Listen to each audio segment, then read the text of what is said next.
Muy buenas tardes al público que nos acompaña en esta tarde. A continuación, mi ponencia es relacionada sobre la tradición gastronómica en el departamento de Santander.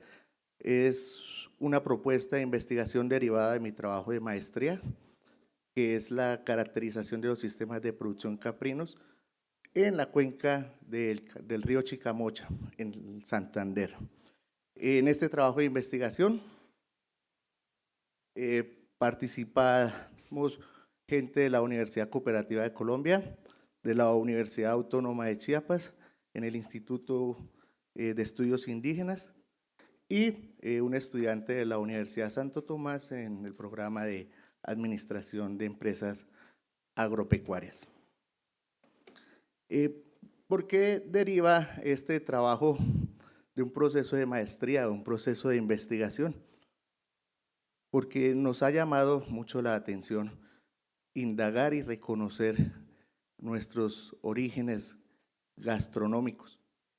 Y eso pues nos llevó a un grupo interdisciplinario que nos ha llevado a ponencias a nivel nacional e internacional. Y hoy vamos a comentarles aquí vengo a comentarles unas cositas básicas acerca de la gastronomía en el departamento de Santander. Las primeras comunidades indígenas que se postularon en el territorio santandereano fueron los guanes, los laches, los chitareros, yariguíes, opones, carares. Estos tres grupos de comunidades indígenas con diferentes características.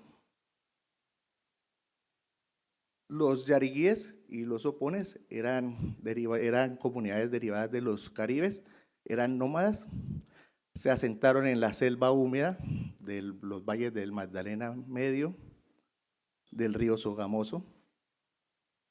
Los laches y los chitareros en las partes altas, en la parte alta, en el costado derecho del río Chicamocha, y los guanes estaban asentados entre la margen derecha del río Suárez y la margen izquierda del río Chicamocha. Las fuentes de alimentos para cada uno de estos tres grupos que hemos conformado, alimentos energéticos, predominan en los tres grupos el maíz. El maíz era la base de la alimentación, la yuca y el plátano son especies predominantes en estos tres grupos. La proteína de origen animal, los yariguíes eran expertos cazadores y pescadores. Los laches consumían conejos como proteína de origen animal, curid y venados. Los venados eran proteína de origen animal exclusivamente para los caciques. Y de ahí deriva el plato de mute. El plato de mute preparado en la parte alta del cañón, en la provincia de García Rovira, solo es carne o vísceras de rumiantes y solo maíz, que es diferente al que consumimos nosotros en esta parte del departamento. Los guanes, pues también eran expertos en la pesca, en consumir pequeños animales, pero se caracterizaron por el consumo de insectos. Los insectos, pues, eran las hormigas culonas que las consumían en un periodo del año como método o control biológico para la preservación y conservación de los cultivos de yuca y de maíz especialmente. De frutas y endulzantes, los que menor registro tienen son los yariguíes porque consumían las frutas de los bosques. Pero los laches tenían una industria que era para endulzar la miel de abejas. Está registrado en diversos libros que la apicultura ellos la ejercían desde esa época prehispánica. Y los guanes pues consumían aguacates, guanábanas, piñas, cocos, dátiles, que para los españoles cuando ellos llegaron eran excepcionales, era un plato exclusivo para ellos. Dentro de la proteína de origen vegetal, pues el reporte es de frijol y algunas semillas de leguminosas como el chachafruto. Y entonces aquí tenemos unas imágenes de lo que aún preservamos y conservamos dentro de nuestra tradición gastronómica. La chicha, que era la bebida de los hombres, la que le daba la fuerza a los hombres para la guerra. Las mazorcas, las natillas, las hormigas y el mute que aún se conserva en la provincia de García Rovira. Solo maíz y la víscera de los rumiantes. Con la diferencia que allá se sirve al desayuno, para que esto sea el primer plato energético para equilibrar la energía y no sentir frío. Ya en el momento que llegan los españoles a nuestro territorio, los primeros animales domésticos pues llegaron traídos por Rodrigo de Bastidas con el objetivo de ser establecidas las primeras granjas. Los anteriores españoles que hicieron exploración trajeron animales con el objetivo de ser provisiones para la tropa. Entonces Rodrigo de Bastidas trajo cabras, vacas, cerdos, gallinas para establecer granjas. Pero las primeras granjas que se establecieron en el departamento de Santander las estableció Alonso Luis de Lugo en el año de 1540.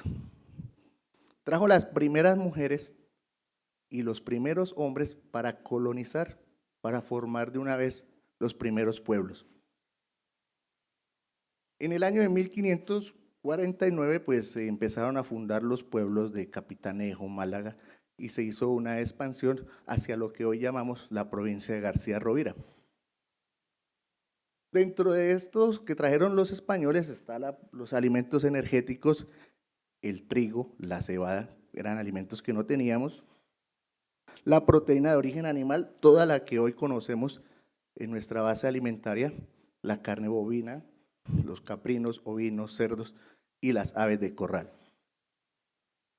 La caña, dentro de los endulzantes y grasas, la caña de azúcar, aceites vegetales, grasa de origen animal y proteína de origen animal, la arveja, los garbanzos y las lentejas.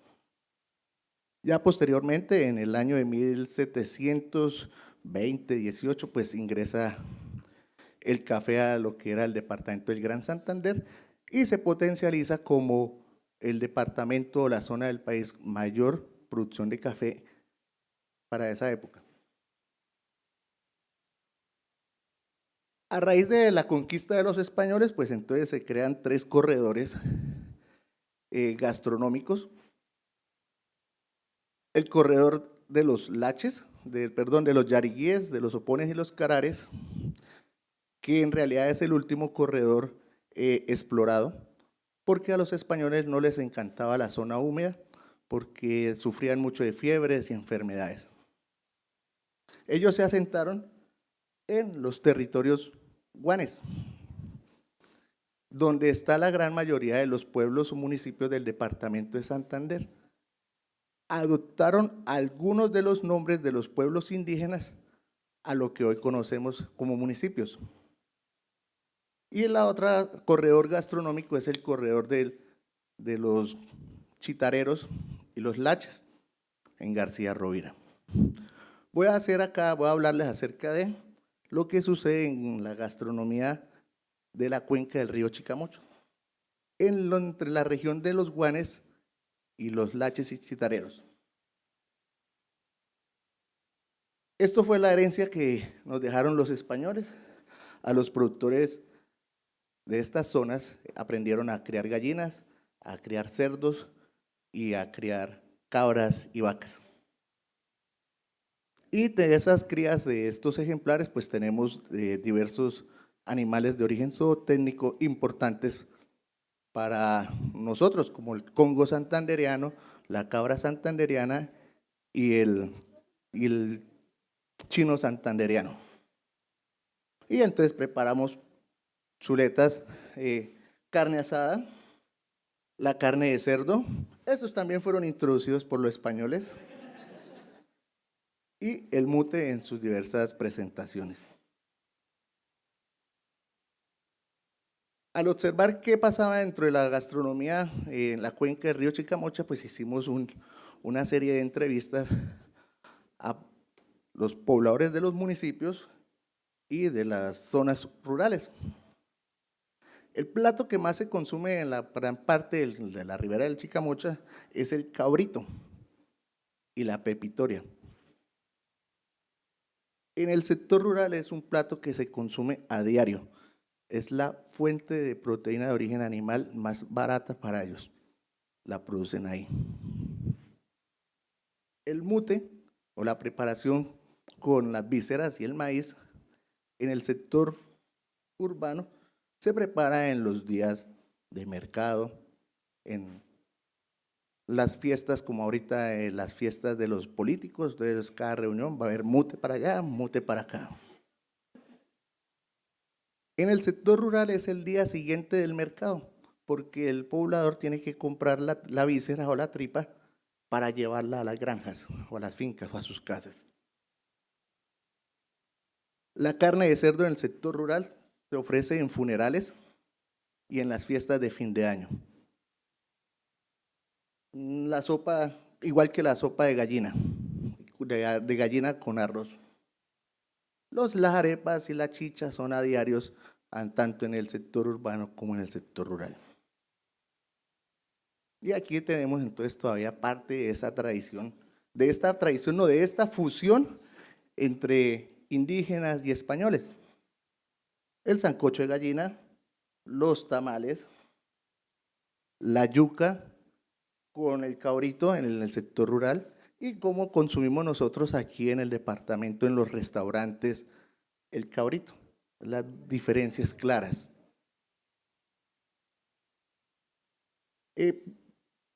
Ante estos hallazgos, ante esta importancia a rescatar estas tradiciones gastronómicas en el sector rural, en el año 2013, pues, conformamos con miembros de la Red de Conservación y Biodiversidad para la preservación y conservación de los recursos zoogenéticos, Red Combian, un grupo académico, que es el Colegiado Interinstitucional de Gastronomía Iberoamericana. En ese colegiado lo que queremos es rescatar y reunirnos cada año a contar experiencias con relación a la gastronomía tradicional, sin usar especias importadas, rescatar recetas que tenemos perdidas en los anaqueles, en las casas de los abuelos. Entonces esto fue en el estado de Puebla, un pollo en mole rojo, y hicimos un intercambio cultural. Estaban ahí las señoras haciendo ahí sus tortillas de mano y yo les enseñé a hacer las arepas con la harina de maíz que usan para las tortillas. A partir de esa reunión, pues, se realizó el año pasado el primer taller gastronómico en la cual, pues, tuve la oportunidad de participar con una ponencia sobre la preparación de la arepa y el chocolate como bebida aquí en esta parte del continente. Y la participación fue de 8 países de Iberoamérica, cada uno con su presentación de su receta y la preparación de dicha receta y degustación para todos los asistentes. Dentro de la Universidad Cooperativa de Colombia hemos desarrollado diferentes actividades culturales en búsqueda no solo de rescatar esa identidad gastronómica, sino también una identidad en el vestuario y en el comportamiento ancestral. Entonces, este año, pues, en la inauguración de los Juegos Deportivos Interfacultades, el tema era la gastronomía de las provincias del departamento de Santander. A mí me correspondió la provincia comunera. Y la invitación para mí es que todos aquellos que tienen ese chip y la pasión para la cocina, pues los invito al segundo taller iberoamericano sobre gastronomía tradicional que se va a realizar en la ciudad de Villavicencio el día 6 de octubre.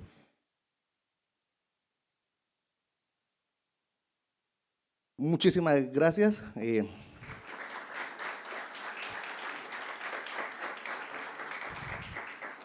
Y estos son nuestros futuros pupilos en la tradición gastronómica en el sector rural.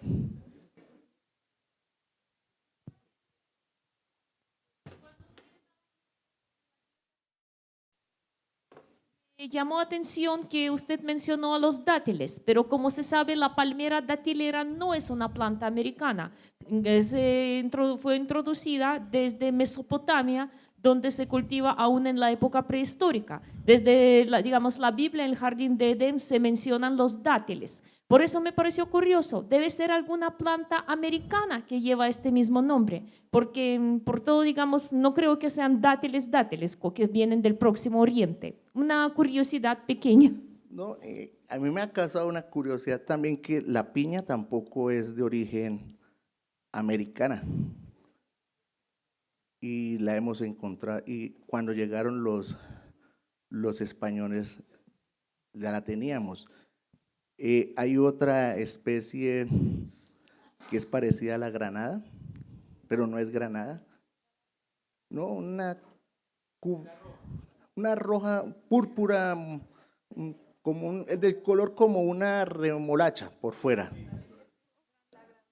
Esa no se consigue ya está como que escasa o en vía de extinción. Entonces yo creería que los guanes o nuestras comunidades indígenas antes de asentarse pues eran migrantes y traían cosas que uno dice, ¿cómo llegan? Así como hemos encontrado o hemos en una revisión de literatura que en las pirámides de Egipto han encontrado hojas de tabaco, trazas de tabaco, y el tabaco. Mm, sí, pero cuando uno lo lee uno se asombra y dice, bueno, ¿qué pasó? Hay muchas variedades como las que comentaba anteriormente la doctora Gloria sobre las cactáceas. La gran mayoría de las cactáceas que uno encuentra en el cañón del Chicamocha, si uno hace su trazabilidad o mira hacia atrás de dónde vienen, todas vienen de los valles secos de México. ¿Cómo llegaron? Es una serie de preguntas que tendríamos nosotros los investigadores empezar a resolver. Profesor. Buenas tardes, profesor, muchas Buenas gracias. tardes. Nos une la misma inquietud por el estudio de la gastronomía en Santander. Habla de la tradición gastronómica en Santander. Yo quisiera saber cómo se refleja hoy esa gastronomía en cuanto a la identidad. Sí existe, sí podemos percibir una identidad del santanderiano a través de la gastronomía. Y otro punto, ustedes han estudiado la evolución de los platillos, cómo se estudiaba antes, cómo se producían esos platillos, qué elementos incorporaban a los que hoy se elaboran en los restaurantes o le ofrecemos a los comensales. No puedo decirle que hicimos una evaluación de cómo se elaboraban porque este producto es una derivación de mi trabajo de maestría, que era hablar sobre cabras, sobre cómo viven o cómo se crían las cabras en el cañón del Chicamocha. Pero cuando empezamos a hacer esto, el trabajo cualitativo, hacer entrevistas y hablar con la gente, oye, ¿cuándo preparan las cabras? ¿Cuándo hacen un cabrito? ¿No? Todos los días y esto, y entonces ¿qué día comen esto? Y derivó de esa inquietud. Lo que tenemos que hacer nosotros, y invito a la gente del auditorio, es a que construyamos un grupo interdisciplinario y nos sentamos a todos los que nos apasiona cocinar, ir y averiguar, oiga, señora, ¿cómo prepara usted el cabro? El cabrito, perdón, porque la palabra realmente, y como se debe decir, es cabrito. La palabra cabro no existe. Y irnos al campo, irnos a los restaurantes, irnos a donde los chefs y conocer qué especies, qué insumos, si tradicionales o no tradicionales, usan. Armemos un grupo. En cuanto a la identidad, ¿sí descubrieron algo? O sea, ¿cómo se refleja eso? Bueno, en los lo voy a decir. El cabrito que se consume en el sector rural es el mejor cabro del mundo porque es de 4 a 6 meses. El cabro que se consume en los restaurantes de sitios turísticos es de más de un año. Y entonces en el campo se prepara un cabrito en 1 hora, hora y media de cocción. En los restaurantes dura 3, 4 horas. Esa es una gran diferencia. Doctor, muy buenas tardes. Sí, buenas Doctor, tardes. yo tengo una pregunta. Referente al estudio de ustedes estudiaron los inconvenientes o la problemática que trae los tratados de libre comercio a la gastronomía santanderiana, o no tocaron ese tema. Realmente no hemos tocado ese tema, pero yo creería que ya más de 500 años y nuestras tradiciones siguen presentes.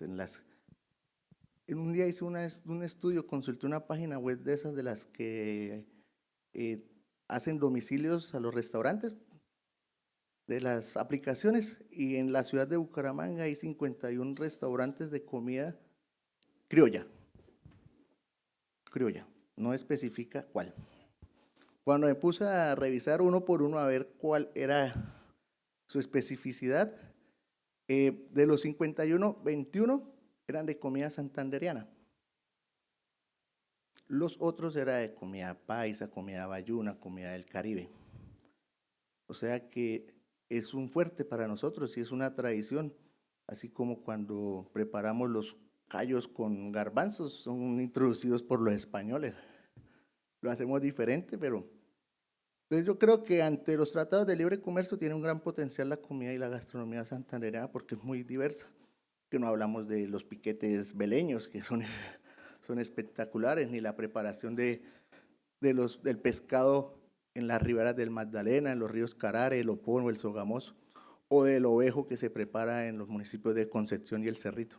O sea, es muy, muy diversa la gastronomía. Tendríamos que hacer un grupo como la gente que está acá, este número, y oiga, vaya usted para allá y cada uno coja un plato. Y no vamos a terminar nunca de construir un buen documento con tanta información que hay. Muchas gracias.